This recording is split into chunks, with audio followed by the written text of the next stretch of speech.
Revealing my brother's darkest secrets sparked an explosive Mother's Day confrontation, leading my family to cut ties with him. Years of repressed feelings and unresolved tensions exploded over the Mother's Day breakfast. For the sake of peace, our family continued to strive to maintain civility even though my brother Sam had always treated me badly. I was usually the silent one, wanting to be his buddy in spite of everything, and forgiving him for things I shouldn't have.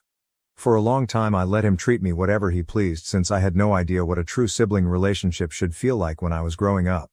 I've matured emotionally over the years and currently reside with my parents. I became resentful of Sam after realizing how poorly he had treated me, and I eventually stopped talking to him. Mother's Day followed. Sam and his fiancée Leah joined us for brunch. I went to help my mom even though I had a migraine because I was afraid Sam would abruptly cancel, as he frequently does. His only remarks were patronizing, but I hardly spoke to him. We went outdoors after lunch, and the heat was making my migraine worse. When I asked Sam to go, he became irate and told me that no one had requested me to come in the first place.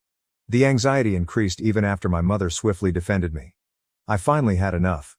After years of frustration, I turned around and faced him. Sam had already acknowledged that he wasn't pleased with Leah, claiming that she made him miserable, but he was scared of being by himself, I reminded him. I practically reminded him of how he had wounded me. He once grabbed me by the neck and held me against a wall until I passed out when I attempted to stop him from driving while intoxicated. He has never shown regret for that night, the PTSD it created, or the grief he inflicted. Even the fact that he didn't come see me in the hospital following my injury or during my 3-month recuperation at home was disregarded by him. It was quite painful. His defense was feeble when he did reply. He asserted that my college residence was funded by our parents, as though that in some way excused his actions. They also covered him, I reminded him. Puffing up his chest, avoiding responsibility and challenging anyone to challenge him were all hallmarks of Sam. I made it plain that he was not a member of my family at that point and instructed him not to get in touch with me ever again. As they conversed, my dad gently led me back to the car. I had said everything I needed to say, so I didn't listen. My mom cut off Leah's attempt to clarify that Sam had denied me permission to stay with them due to their 2 enormous dogs. I never intended to bring my own dog Pebbles, but Sam had lied and said I did. Sam vowed that as long as I was around, he would never return to the house. Mom promptly put an end to my brother Sam's recent attempt to have my parents expel me. She said that it's entirely his fault and that I'm far higher on the family hierarchy than he is. Mom was first conflicted. As a mother, it was difficult for her to think about severing Sam's relationship even though she knew he was totally at fault. However, Mom acknowledged that she was incensed when I detailed all the horrible things he had done to me and other family members. Assuming that sibling arguments were common and that I was always the one who was fine, she even expressed regret for not disciplining him more when we were younger. Sam refused, saying he wasn't ready to deal with her yet, even though she texted him that an apology would be greatly appreciated. My parents informed me that they would not go to Sam's wedding if I was not invited. They desired that he be held accountable for his deeds. To be honest, the idea behind the wedding is that I wouldn't attend even if I were invited. I revealed to Mom that Sam had actually embezzled almost $800 from Dad over the years, which was more than we initially believed. I also disclosed that he had harmed me physically and mentally by having sex in both my parents' and my beds. Despite all, Sam's success at work is solely due to Dad's efforts, and on Father's Day, he was unable to send a text.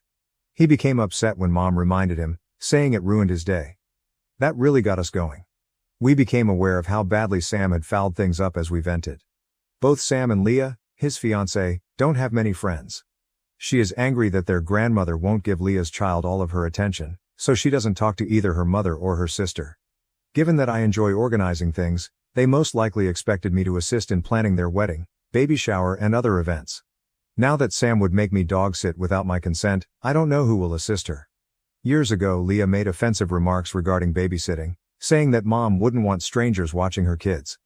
This further strained her relationship with her mother. They probably thought I would act as the compassionate sister and offer assistance, but that isn't the case. Sam used to treat me like his therapist, but he didn't show any sympathy after my 14-year-old dog died. In the meantime, he revealed that he is afraid for the day she passes away since he wouldn't know what to do with one of his senior dogs. Well, he is no longer able to rely on me. Now that Leah is aware of Sam's actual feelings for her, I assume the engagement is tense. Leah is slowly coming to the realization that Sam has also lied to her about me. To be honest, I have no idea or interest in how it is going for them. Both of them are blocked. We even wager that Sam believes I'll give in and get him a present for his birthday without him having to say sorry. He will be rudely awakened. Dad was outraged and said, "I can't even trust my own family," after learning how much money Sam had stolen. For me, that was the tipping moment. I used to be amenable to apologizing and mending our friendship, but I'm done now. When Leah showed us the sonogram, I felt sick to my stomach. With the hope that Sam would change his mind, my family and I had dreaded the day when he would be married and have a child. In particular, Leah struggles to care for herself. Unfortunately, they both damaged their relationships with everyone who could have been of assistance to them. In light of everything that has transpired, my mom and I made an effort to make Dad's birthday last week extra special. Every year, Dad's place of employment hosts a family appreciation day at a nearby amusement park. Sam also works there, but unless we go together, he normally doesn't pay attention to these activities. On his birthday, Sam surprisingly texted Dad to ask if they wanted to do something over the weekend. Dad said Sam would see him closer to the date because he had been working on projects and was taking a week off around his birthday. Sam texted once again on Friday as the weekend drew near, wondering if they might get together. Dad had a little shift on Sunday, and Saturday was the day for family appreciation. Dad didn't want to go alone, so he told Sam they were busy, even though my mom had informed him he could go without her if he so desired. Even if they had been free, I sincerely hoped they wouldn't consent to meet him, so I was relieved when Mom told me about it. "Maybe we'll get back to him about his birthday around Christmas," Mom joked after reassuring me. Even though he lives only 10 minutes away, Sam is notoriously awful at commemorating occasions and providing gifts, and he frequently sends cards much after the customary time. For example, what did he anticipate happening? "After everything, I needed that laugh." As an aside, a commenter brought up the fact that Sam's chokehold was truly a felony, that is, the strangulation of a kid. I was struck with that realization. I never really thought it was a crime because I was so accustomed to his physical outbursts. On that one, he totally avoided the repercussions. Although I believe that too much time has gone, I still want to see whether there is anything I can do legally about it. In any case, hearing about the text conversation with Sam made me chuckle and helped to diffuse the tension. "If Sam is ready to deal with me yet?" a humorous commenter inquired. The irony is that he most likely isn't aware that Saturday was actually scheduled.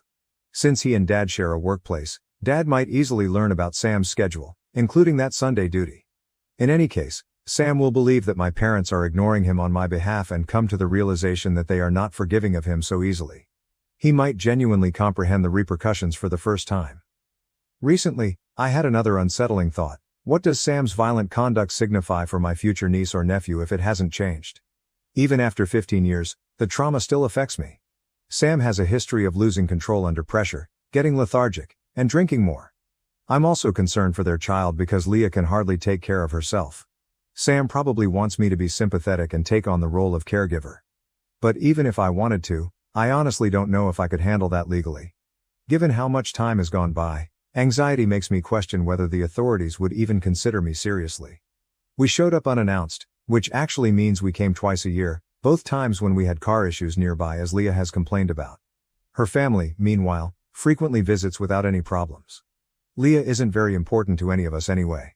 Not knowing if our dad would survive, she once pulled Sam and me from his hospital bed so we could go to her mom's weekly dinner. She used it as a weapon when Sam actually yelled at her on the way back, accusing him of not giving a damn about her family. Mom finally threw Sam out after he failed to discipline his dog after it hurt her, asking him to get his act together. Although I know my parents truly love me, I find it frustrating that they haven't held him accountable in the past. They were fostering children at the time to help pay for Sam's education tuition and to make ends meet, so they would have lost their license if they had reported him.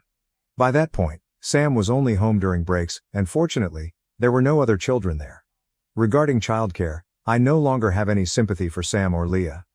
Before allowing them to abuse their child, or, worse, if Sam ever throws his child on me without asking, I would contact CPS.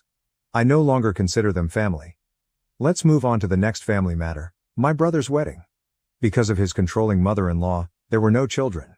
At this point, Leo, my kid, won't interact with him in any way. My family has always been close-knit and has supported me in raising Leo. I am a 46-year-old single father. Leo's favorite person in the past was my brother Jack. Because Jack and Mary had flexible work hours when Leo was younger, they frequently took him to the zoo, aquarium, or even camping. As my son got older, he began to share my brother's passions for video games, photography, and music. Leo informed me he wanted to follow in his uncle's footsteps when he was 9 years old. All of this is to suggest that they were very close. My brother told me last year that he and Mary, his girlfriend, were getting married. When I questioned Jack and his girlfriend about it, they told me it was all Karen's idea, my stepsister's mother, because I knew they didn't think marriage was a good idea. Karen was paying for the wedding, so Jack and Mary didn't give a damn, so they let her organize everything, including the location, the food, the music, etc. Karen made the decision to organize a destination wedding in an upscale hotel. Last July my son and I received the invitation that was sent to us both. If I so desired, I even had a +1. I attempted to book our hotel stay as soon as the wedding website launched. Since the link wasn't working and I didn't want to take the chance of not getting a room, I had to call the hotel. The confirmation email stated room for 2 adults, but I didn't give it much thought because I thought the hotel personnel were having trouble communicating in English. At about the same time, I also purchased our airline tickets. Less than a month before the wedding, in January, my stepsister called me in tears. Karen had chosen the wrong location. It turns out that the resort was exclusively for adults and that children were not permitted. At the time, my kid was 13. They informed me that the entire resort was child-free, so Leo wouldn't even be permitted to attend the ceremony or reception when I asked if we might stay at another hotel. Disappointed, I promised my stepsister that I would discuss it with my kid. She insisted that she and Jack wanted to tell him face to face, even though I knew how thrilled he was about his uncle's wedding. To be honest, my son was heartbroken. When he was informed that he would not be allowed to go, he broke down in tears. He begged them to move the wedding and even offered to donate all of his savings. After half an hour, my brother became irate and told Leo that the day wasn't about him and that he was being self-centered. After a while, Leo apologized and retired to his room. My son ceased communicating with my brother after the wedding. Leo would disregard any messages Jack sent him unless they were important to me. For instance, he couldn't get through to me, so he would only respond if Jack asked him to tell me something. Leo would answer simple queries at family get-togethers, such as "Can you pass the salt?" or "Help grandma with the plates," but he would turn away from Jack and Mary if they attempted to strike up a conversation or inquire about school. To make up for the wedding, Jack and Mary promised to treat Leo to a memorable spring break getaway a month after the wedding. After turning down the invitation, my son informed me that he didn't want to accompany them. I knew he had always wanted to go there, so it was devastating, but he refused to back down. Leo had a similar incident on his birthday. After I told him that I was going to throw him a party, he urged me not to invite his aunt and uncle. He claimed that if they didn't want him on their special day, he didn't want them on his. I attempted to persuade him by reminding him that they were family and that they were sincerely sorry. When I informed my brother that he was not invited, he was devastated. But this past weekend at my mom's place, things reached a breaking point. The topic of Leo's plans for college came up. Leo told my mother that he was no longer interested in going to the same university as Jack and that he had decided to pursue another course of study. "Why would I want to be like your uncle?" my son said in response to my mother's statement that "I thought you wanted to be like your uncle." I stepped in and informed Leo that although he didn't need to be so impolite, the harm had already been done. After hearing what he had to say, my brother and stepsister quickly fled. My brother texted me last night to call me a jerk for letting Leo harbor resentment. He even implied that I wasn't doing anything to improve their connection by accusing me of being envious of it.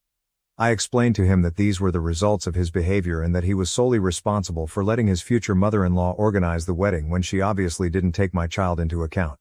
He ended the call. My mother and some relatives believe that in order for us to all move on, I should make my kid forgive my brother, saying that it was only a small error and that there was no malice. However, I don't believe I ought to. My kid was obviously harmed, and he should only be given the opportunity to move past his hurt and forgive them when he is ready. Recent update. For a while, we will be avoiding family gatherings. My brother promised to accept Leo's boundaries after we spoke. In addition, he clarified the actual events, and most importantly, Leo is currently doing considerably better. Here is a longer update for those who are interested. I told my mother that until things calmed down and, more importantly, until Leo felt at ease again, we would no longer be going to family events. I believe she finally realized how much Leo had been hurting, even if she was rightfully upset. My mother surprised me by telling me that she was adamant that Leo forgive Jack since he had fallen into a depression. I clarified that pressuring Leo to forgive could end in driving him farther away. When I informed my sister that we would no longer be attending family events, she expressed sadness as well, but she claimed to understand. To ensure that the kids could still spend time together, she recommended that we establish our own weekly ritual. For the past few weeks, that's what we've been doing. Leo spends time at her place one week, then my nieces and nephews visit me the next. Leo seems content with this arrangement, and it appears to be working so far. The fact that he is not under parental pressure to engage with his uncle, in my opinion, is beneficial. I texted my brother the weekend after my post, requesting a meeting and conversation. Mary wasn't there because I told him I wanted to talk to him alone. Jack instantly expressed regret for his actions and words, expressing his regret for both. He supported my presumption that his frequent arguments with Mary had caused him worry. He also said that the arguments had gotten so heated that he had thought about getting a divorce. I may come out as harsh, but I informed him that I only wanted the truth about what had happened and didn't care about that. According to Jack, he was unaware of the child-free location until November. But Mary had known for a long time, perhaps all of it, as many of you suspected. It seems that this all began when Jack and Mary took Leo to the beach a few years ago. My son unintentionally called Jack Dad when they were playing, but he swiftly corrected himself. According to Jack, it was a minor innocuous error, similar to when a toddler unintentionally addresses a teacher as Mom. Leo felt ashamed, but Jack dismissed it with a laugh.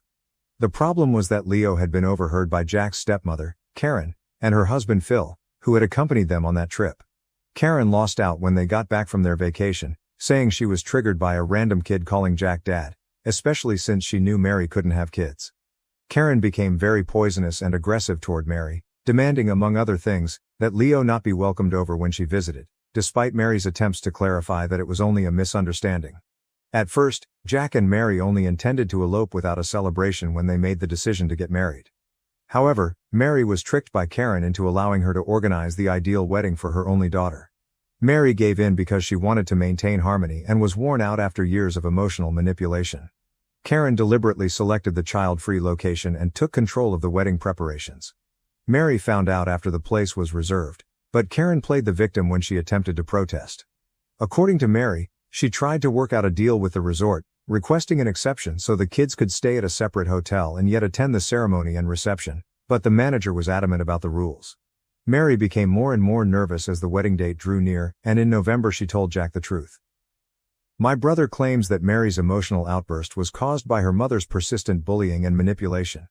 And she felt terrible for allowing things to come to this point. Jack informed me that rather than excluding Leo and my sister's kids from the wedding, he would have intervened and called it off if he had known sooner. Canceling was not an option though, as many individuals had already reserved their hotel rooms and flights by that point. Ultimately, I informed my brother that none of this justified their actions, particularly Mary's. A woman in her 40s was arguing with a child. When all Leo wanted to do was offer the $2,000 he had saved so he could attend Jack's special day, she screamed at him and called him selfish. I told Jack that he had disappointed Leo, who admired him and thought of him as a hero. Jack had demonstrated to Leo that Jack valued him more than he did. I also informed him that I would be going low contact myself and that I would continue to support Leo's decision to stop communicating with him. I told Jack that he had already apologized enough when he begged for another chance to apologize to Leo. He had no choice except to wait and see if my kid would ever accept his apology. Despite his seeming sadness, Jack assured me that he would honor our requests and give us some space and time. Regarding my son, I expressed regret for not advocating for him earlier and for making him attend weekly family meetings. I informed him that he was free to choose how he wanted to manage that aspect of the family in the future. Although he was hesitant to stop going, I assured him that I would always be there for him and that I wouldn't be offended by his choice. Leo recommended that we spend more time together, just the two of us, rather than attending weekly family events, which pleased me. He suggested that we partake in some of the things he and my brother used to do. We attended a vintage car exhibition last week, and we're going to see Wicked the following week. It sounds like fun, but I'm not a theatrical person. I also expressed my concern that he had stopped doing the activities he loved and advised him not to give them up because he had a disagreement with a loved one. I clarified that he may still enjoy things alone or with a companion. He acknowledged that he had stopped doing such things out of spite for Jack, even though he truly wanted to. I chose to buy him some games that he had been looking forward to but had refunded following the altercation with my brother as an early Christmas present. Using his PC and my PS5, he even persuaded me to play one of his Final Fantasy games online. Since the last Final Fantasy the game I played was still in 2D. I'll admit that I have no idea what I'm doing, but he seems to like seeing me fail. We would appreciate any advice you may have. For my birthday, We ultimately agreed to travel to his ideal location. I was a little depressed that I wouldn't be celebrating my brother's birthday for the first time in nearly 50 years, but all that matters is that I had my son. Leo is less anxious and happier as a result of family matters. In relation to family, it appears that they are at last honoring our limits, which is a relief. All I can hope for is that my brother can improve his marriage. Even though I don't like what they did, I do want him to be content. My best friend made a move on my husband while I was away with my family. He pushed her away, but now I don't know what to do next. Original post: I think this is the right sub, but if not, I'm sorry. I can't think straight right now. We, 37F39M, have been together for 15 years, married for 12, and we have 4 kids. We've always had a wonderful loving relationship and have both been amazing partners to each other. My mom is not doing well health-wise, and I flew out to her with our youngest on Friday morning, and we will be flying back tomorrow night. A few hours ago, my best friend called me crying and said that she got into a major fight with her husband after she found he cheated and asked if she could come over. She had forgotten that I wasn't in town, and I talked to her for a little while and tried to calm her down. I also called my husband explaining the situation and asked if it was okay for my best friend to spend the night in our guest room, and he was fine with it. I took our iPad with me to keep our youngest entertained while at my parents' place. It is logged into my husband's Apple ID email, so his messages and calls show up on it. When I went to put it on charge, I saw tens of messages from my best friend to my husband. I found it strange since they were supposed to be under the same roof, and I knew it was wrong to snoop, but I ended up reading the messages anyway. Long story short, something happened between them. My husband kicked her out, and my best friend wants to keep whatever it is a secret, but my husband says that I deserve to know. I don't know what to do or think now, and I have no one I can talk to about this. What am I supposed to do now? Relevant comments. Comment 1, at least he wants to tell you about it. You should call him and ask him what it is that you deserve to know. It might just be that she made a move on him and he got mad and kicked her out, but contact him now. Comment 2, same. She's just been cheated on, and she likely wanted revenge, but in her distress, she picked the nearest man to her, just made more of a mess of her life. Completely valid reason to cut her out. Also, if OP values the friendship, she has room to be understanding without looking foolish since her husband is loyal. She 100% owes him a huge high five. I would personally understand and forgive, but keep her at arm's length for years, if not forever. Just because I understand doesn't mean I'm going to give you access to my personal life again. About the husband, yes, loyalty is expected and mandatory. No, that doesn't mean that most people wouldn't take low-hanging fruit if offered. He isn't like most. That itself deserves acknowledgement since you saw it in practice before your eyes. Having verifiable proof your partner won't play you even if they reasonably could get away with it is worthy of celebration. Not necessarily because he deserves a treat, but because you now know you are truly safe with your back turned. If he kissed her or SM'd Heath, then he can go get fucked though. Update. You guys were right. I wanted to have the conversation face to face and waited till I got back a few hours ago. We talked after we had dinner and all the kids went to bed. After my now former friend showered and freshened up, my husband gave her leftovers from dinner and they talked about her husband and the situation with her husband, and out of nowhere she tried to sit in his lap and tried kissing him, and my husband pushed her off and she tried again and told her that she had to leave. My husband admitted that he was tempted to call me late last night but didn't want to add more to my plate while I was with my mom and wanted to physically be there when he told me. I have talked to her since and she is back at her place and her husband is not there. She has been very apologetic and is saying that she wasn't in the right headspace and made a mistake trying something with my husband and is begging me to not break apart our friendship. To be honest, I feel bad for her, but she knows how much I love my husband and my family and she was willing to ruin everything, and I can't forgive that or rationalize it.